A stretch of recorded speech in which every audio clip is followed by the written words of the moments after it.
Hello, this is Mark from I Am Organic Gardening, located in Zone 6B in the state of New Jersey. And welcome to Part 4, Soil, How to Grow Nutrient-Dense Fruits and Vegetables. So on my quest of how to grow nutrient-dense fruits and vegetables, when we grow a cover crop or vegetables in the garden, when those things are harvested and we remove them from the soil, do they take the minerals with them and do we have to replace them? Or does real soil over this entire planet have enough minerals in it already that I can harvest it through the biological function of the soil food web to feed my plants forever on my farm? So through the help of a very knowledgeable soil scientist that has every degree possible, her name is Dr. Elaine Ingram. She's going to answer that question for us in a speech that she gave at Oxford University in England. Now, let's talk a little bit more about that nutrient retention. This is something that's been discovered in just the last couple of years. We always have considered that when we harvest plants from your agricultural field, when your cows come out and graze that pasture, we're removing nutrients from the soil in that plant material. So when you go sell a tomato, you've removed some of the nutrients from your soil. So you have to come back in with nutrients of some kind and replenish those nutrients in your soil. Is that actually true? No, it's not. Because you have an infinity supply of nutrients that every second of every day is replenishing nutrients in your soil. Think about it. Where's that coming from? When you go to any introductory soil science textbook, you go to any geomorphology textbook, you go to any agronomist textbook, I mean, this is the introduction. It's usually in the first 10 pages of these books. What you find is a table that I copied from one of the books, So Sparks in 2003, and they can show you that the average concentration of any nutrient is massively greater than your plant could use in the next 100 years.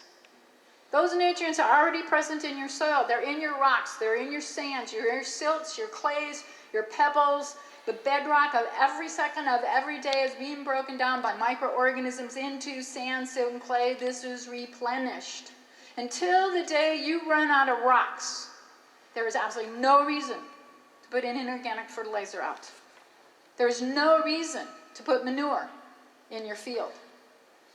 Now, organic matter. Yeah, take that manure and turn it into compost and use that organic matter, or grow plants so that that organic matter is being replenished all the time. But the data are there that says there is no nutrient lacking in your soil, and this is replenished every second of every day. Why are we putting out more fertilizers? How many of you get told that you have to put lime in your soil? Well, I mean, that's like, what's underlying your soil in Britain? Yeah, all that wonderful chalk. Think there's a little calcium in there? How do we make that calcium available? Oh, there's the problem. These nutrients are not in a plant available form. They're in the total pool. When you send a sample into a soil chemistry lab, how much do they tell you about this total pool of nutrients that are actually present in your soil? There is not one bit of information in a soil chemistry test telling you that you've got massive amounts of nitrogen. Take a look, find nitrogen. You have 2,000 parts per million, micrograms per gram of your soil.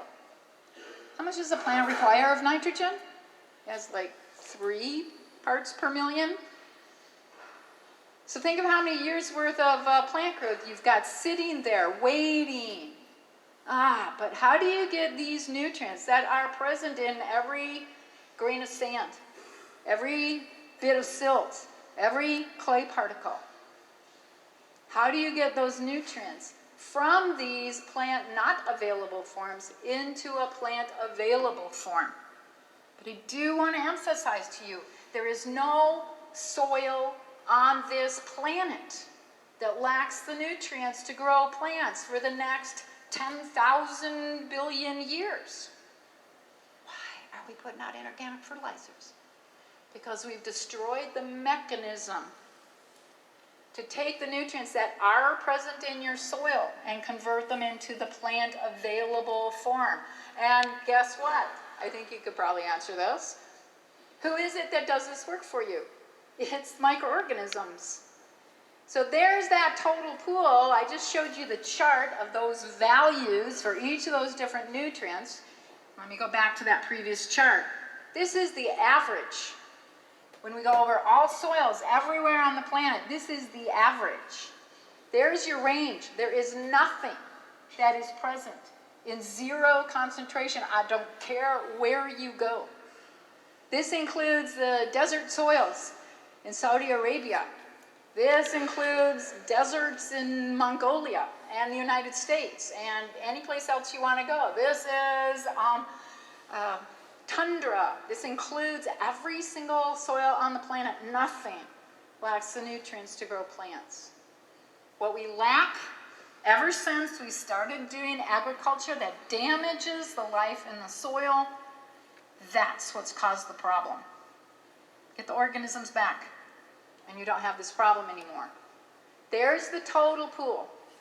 And because the bacteria and fungi make the acids, they make the enzymes to solubilize those nutrients from the crystalline structure of the rock, the sand, the silt, the clay.